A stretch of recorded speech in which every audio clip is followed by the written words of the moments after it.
Good day, folks. This is Greg Judy at Green Pastures Farm. This is April 4th.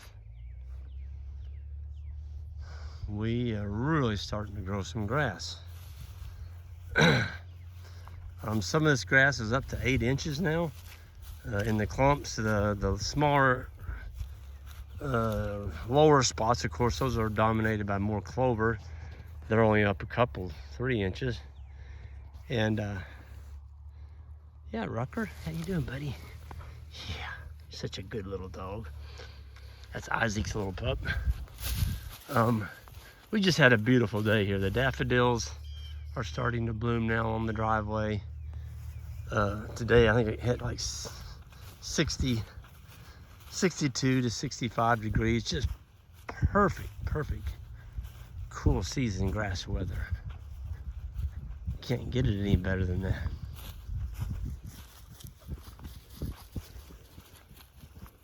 We've got the mob up here in front of us. We're still keeping them slowed down. Or they're going to be leaving Judy Farm. We're going to whenever we looked at it, and if we could get about 6 to 7 more days, it's really going to help us. Folks, if you take off too soon, you're going to be chasing your grass growth all summer long. In other words, you're eating it off before it's ready to go. And it doesn't grow back very well. It just doesn't. You're taking it down too short. And you left no solar collectors. Oh, look at that.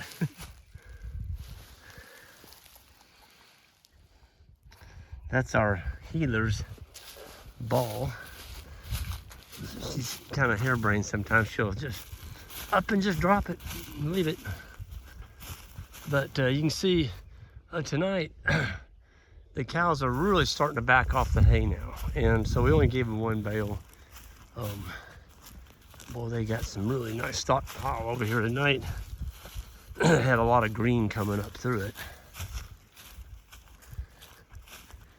So they were pretty happy. They had a really neat, I got to meet them this morning. They helped us actually with our cattle drive.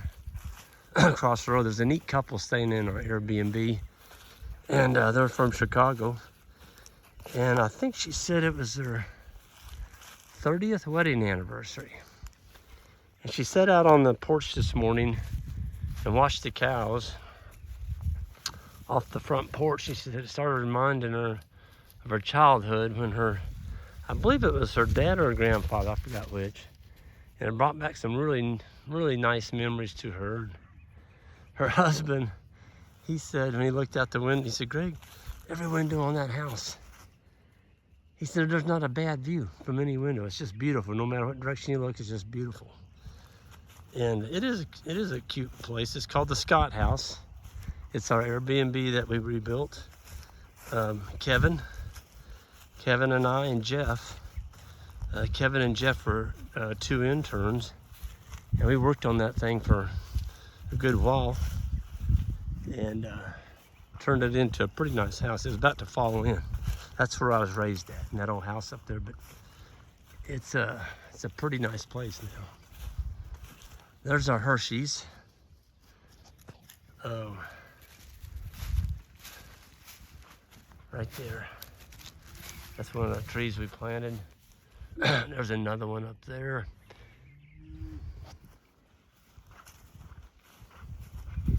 Oh, I tell you what, folks, we're close.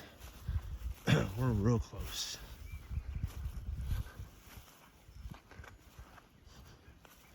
Not sure what they got going on right here. The boys put this up tonight. I guarantee you there's a reason they did that. I'm just not. Well, this wire's not hot because it's hooked onto that barbed wire. Huh. Oh, I have to ask them on that one. I can usually figure out what they've done, but I can't figure that one out. You see the pasture they turned into, they just moved them here about an hour ago. It looked like this when they turned them in. And here you can see they've taken all the green out. Just that cow right there 079. She's got a little dry matter sticking out of her mouth. All of them do. They've got just a little bit of dry. Rucker. He's an Australian Shepherd crossed with a Border Collie. He's like, I think I'm going to go back to the house. Those cows are very big, scary looking. Oh, he's a character. So Isaac and I took off on Friday. We went to Tennessee for a ranch consulting trip, and really got to see a beautiful ranch out there. And it was so rewarding working with a landowner, a ranch owner, that was amenable to our changes, what we suggested they do. And I mean, she just basically, everything we wanted to do, she did it. And yeah, it's gonna be awesome. I'm gonna keep track of that, and I'm probably, definitely want to go back, maybe do a video or ordering a lot of the material right now. I got some of that stuff, getting a quote on it, just getting some water on the ranch. It was a big ranch, but it just didn't have very good water at all. Look at that. There's our skirt at work. That's a rock skirt. They're not getting in the pond, and they're just standing on the rock. So now we're not dependent on public water. This farm does have piped water on it, but you got to pay for it. And piped water keeps going up in cost, and so we decided we got these ponds, let's use them. So we're putting rock skirts on them, and it's high quality water. Cattle aren't pooping in it, peeing in it. Oh, look at there. There he is. Or she. It's a really good mama. So the day Isaac and I left, we were kind of holding our breath that we didn't have 15 calves in one day with us being gone. And April Fool's Day, we left, and sure enough, there's the first calf of the year. But I think that's her second calf. She did fine. There's old grandma, 22 years old, had 20 calves. Crazy. Just a good old cow. But yeah, so the animals are taking out some stockpile now. They're getting a little bit of the dry with the green, and they are really doing well. The boys unrolled one bale right over here. Isn't that a cute little calf? That's a good mommy. Yep, she's a good cow. You can tell the good mothers, their calves are always clean. There's no manure on them. Calves that have a lot of manure and rough hair coat, that's a mother that's not doing a very good job of taking care of her young. You ought to sell them. But not a good mama, get rid of them. That's a really good mama. She's got a perfect udder. Hey, how you doing, 007? You come up and say hi.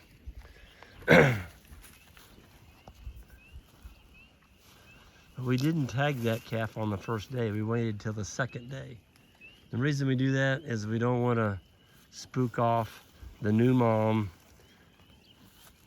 I've done it, and it hurt me bad because I went in to tag the calf after the cow just calved. It was a young heifer.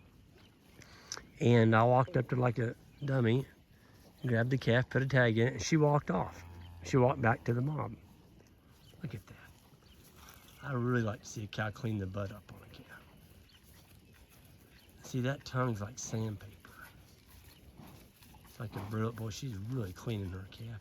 Look at that. He's sucking as she's cleaning. Folks, these are the kind of animals you want on your farm. Look at those teats. Nice little teats.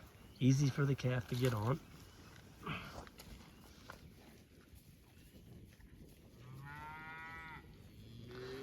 That's what I like about South Poles. They come out small, but boy, when they get on that teat, you give them 30 days, you're not going to recognize that heifer calf.